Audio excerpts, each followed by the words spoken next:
विश्वामित्र जी प्रभु श्री राम जी को बताते हैं, हे रघुनंदन, अयोध्या में सगर नाम से प्रसिद्ध एक धर्मात्मा राजा राज्य करते थे। उन्हें कोई पुत्र नहीं था। वो पुत्र प्राप्ति के लिए सदा उत्सुक रहा करते थे। विदर्भ राजकुमारी केशनी राजा सगर की ज्येष्ठ पत्नी थी। वह बड़ी धर्मात्मा और सत्यवादिनी थी। सगर जी की दूसरी पत्नी का नाम सुमति था। वह अरिष्ट नेमी कश्यप की पुत्री तथा गरुड़ जी की बहन थी। महाराज सगर अपनी उन दोनों पत्नियों के साथ हिमालय पर्वत पर जाकर भृगु प्रसरवण नामक शिखर पर तपस्या करने लगे। 100 वर्ष पूरे होने के बाद उनकी तपस्या द्वारा प्रसन्न हुए सत्यवादियों में श्रेष्ठ महर्षि भृगु जी ने राजा सगर को वरदान दिया, हे नरेश, तुम्हें बहुत से पुत्रों की प्राप्ति होगी। पुरुष प्रवर, तुम इस संसार में अनुपम कीर्ति प्राप्त करोगे। और कहा, एका जनयिता तात पुत्रम वंशकरम त्व षष्टि पुत्र सहस्त्राणि अपरा जनयिष्यति।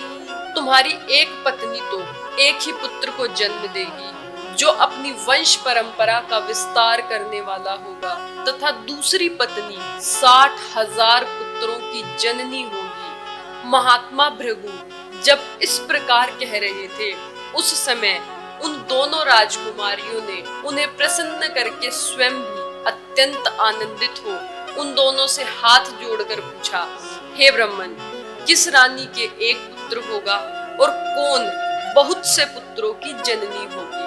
हम दोनों यह सुनना चाहते हैं। आपकी वाणी सत्य हो। उन दोनों की यह बात सुनकर परम धर्मात्मा भृगु जी ने उत्तम वाणी में कहा, हे देवियों, तुम लोग यहाँ अपनी इच्छा प्रकट करो। तुम्हें वंश चलाने वाला एक ही पुत्र प्राप्त हो अथवा महान बलवान यशस्वी एवं अत्यंत उत्साही बहुत से पुत्र। इन 2 वरदानों में किस वर को कौन सी रानी ग्रहण करना चाहती है? मुनेस्तु वचनम श्रुत्वा केशिनी रघुनंदन पुत्रम वंशकरम राम जग्राह नृप सन्निधो।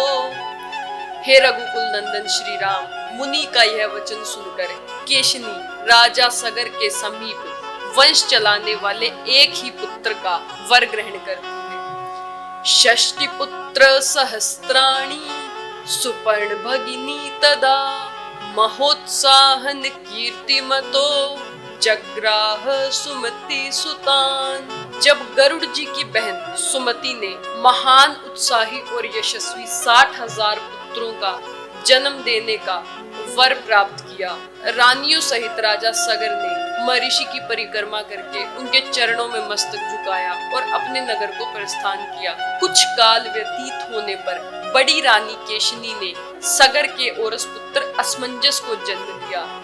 छोटी रानी सुमति ने तुम्बी के आकार का एक गर्भपिंड उत्पन्न किया। उसको फोड़ने से 60,000 बालक निकले। उन्हें घी से भरे हुए घड़ों में रखकर दाइयों ने उनका पालन पोषण किया।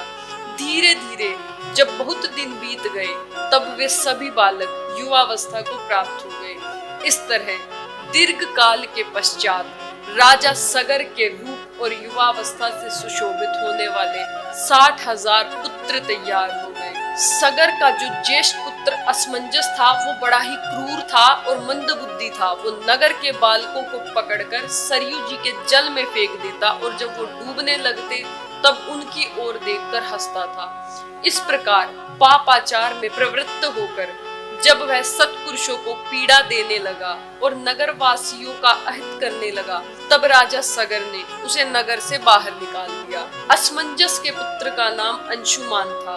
वह बड़ा ही पराक्रमी था। वो अपने पिता के जैसा नहीं था। वो सबसे मधुर वचन बोलने वाला तथा सब लोगों का प्रिय करने वाला था। कुछ काल के अनंतर महाराज सगर के मन में यह निश्चित विचार हुआ कि क्यों ना मैं अश्वमेघ यज्ञ करूं। यह दृढ़ निश्चय करके वो वेद वेता नरेश अपने उपाध्यायों के साथ यज्ञ की तैयारी करने में लग गए।